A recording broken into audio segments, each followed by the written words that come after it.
Hello friends, the limitation act 1963 के कुछ important question के बारे में हम बता रहे थे।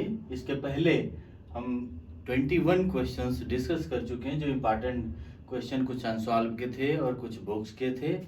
अब उन्हीं में से कुछ क्वेश्चंस और हैं जिनको हम इसमें डिस्कस कर रहे हैं, और ये क्वेश्चंस आपको याद हो जाएंगे, जिससे कुछ क्वेश्चंस ऐसे हैं जो बहुत इंपॉर्टेंट हैं, हर बार जुडिशियल एग्जाम्स में आते हैं। तो उनमें से स्टार्ट करते हैं क्वेश्चन नंबर 22। 21 तक हम पहले इसके डिस्कस कर चुके हैं। Question number 22, in computing the period of limitation for any suit, appeal or application, the day from which such period is to be reckon, कब से ये होता है? Shall be excluded. इसमें कंफ्यूजन हो जाता है कुछ स्टूडेंट्स को, इंक्लूडेड और एक्सक्लूडेड, इसमें कंफ्यूजन हो जाता है।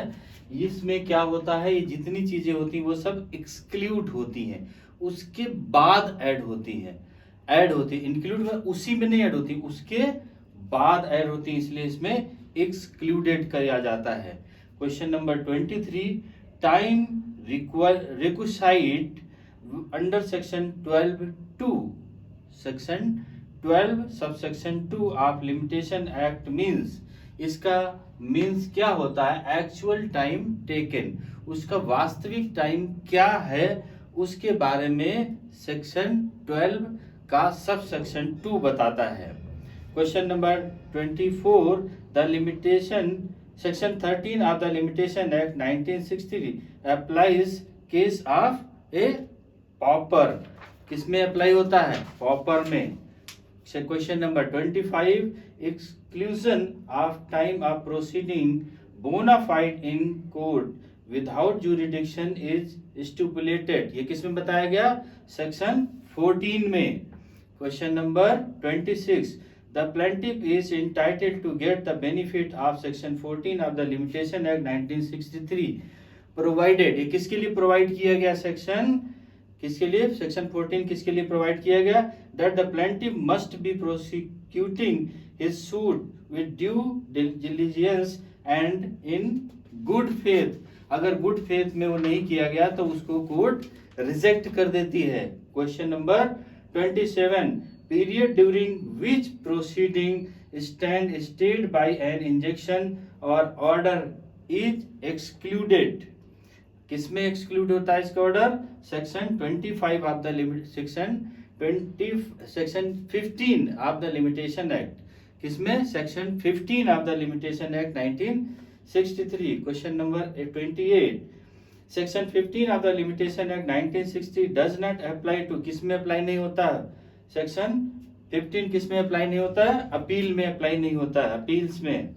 Question number 29, what is the effect of limitation to institute a suit in case where a statutory notice is required by law to be issued before institution of a suit। अगर notice दी गई तो क्या होगा?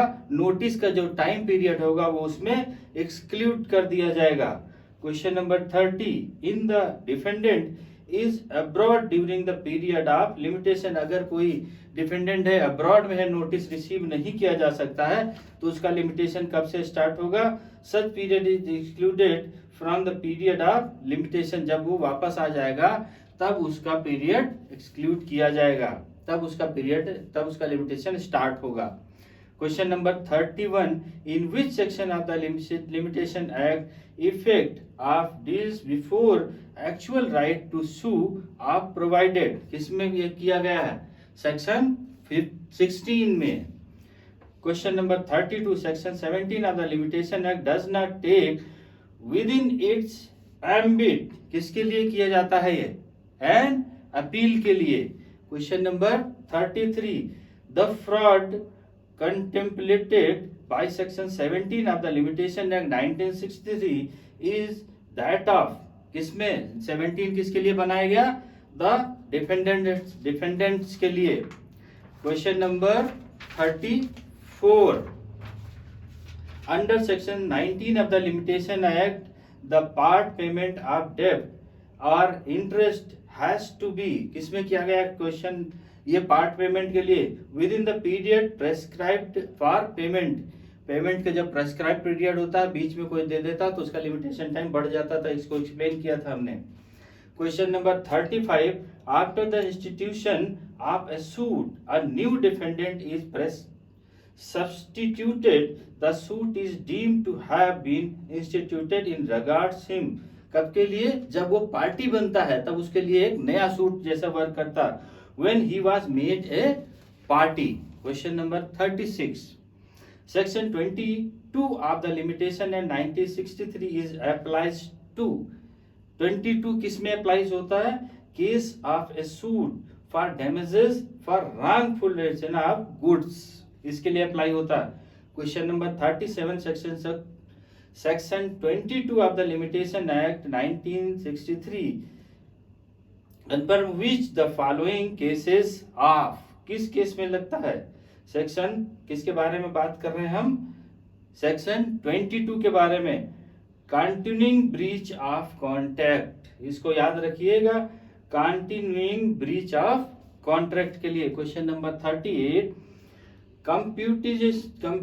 computation of limitation time for date used and instruments will be calculated account which calendar, किस calendar के द्वारा इसका time calculate किया जाता, हमने बताया था किसके द्वारा?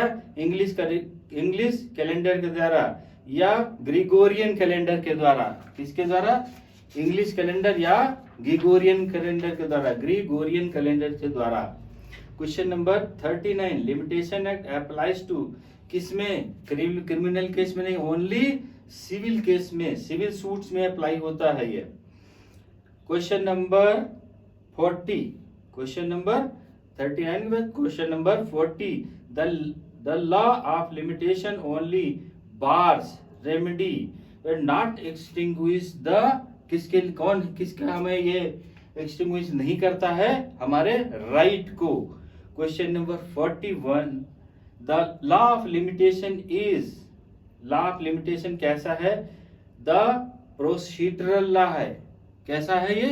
The procedural law. Question number 42, the operation of limitation act 1963 is, ये इंपॉर्टेंट है, the operation of limitation act 1963 is prospective, कौन सा? prospective and retrospective only, इसको याद रखिए, प्रोस्पेक्टिव एंड रिट्रोस्पेक्टिव ओनली, ये वर्ड आता है। इसको अलग अलग भी करके बोलते हैं, प्रोस्पेक्टिव ओनली कभी आता है और कभी आता है रिट्रोस्पेक्टिव ओनली, कभी दोनों आते हैं, कभी ये दोनों एक साथ दे देते, कभी इतना दिया जाता है, कभी इतना दिया जाता है, कभी दोनों साथ दे दिया जाते हैं। तो इसके कुछ क्वेश्चंस थे, 42 क्वेश्चंस जो इंपॉर्टेंट थे, जो अनसॉल्व थे, जो जुडिशियल एग्जाम्स में आए हुए हैं और आप लोगों के लिए इंपॉर्टेंट थे। हमने सेक्शन 1 to लेकर 32 तक हमने इसमें एक्सप्लेन किया, उन्हीं से ये रिलेटेड क्वेश्चन थे। हमें उम्मीद है कि ये क्वेश्चंस आपको जुडिशियल एग्जाम्स में बहुत मदद करेंगे। अब हम नेक्स्ट एक्ट को एक्सप्लेन करना स्टार्ट करेंगे। तब तक के लिए ओके, थैंक यू, जय हिंद।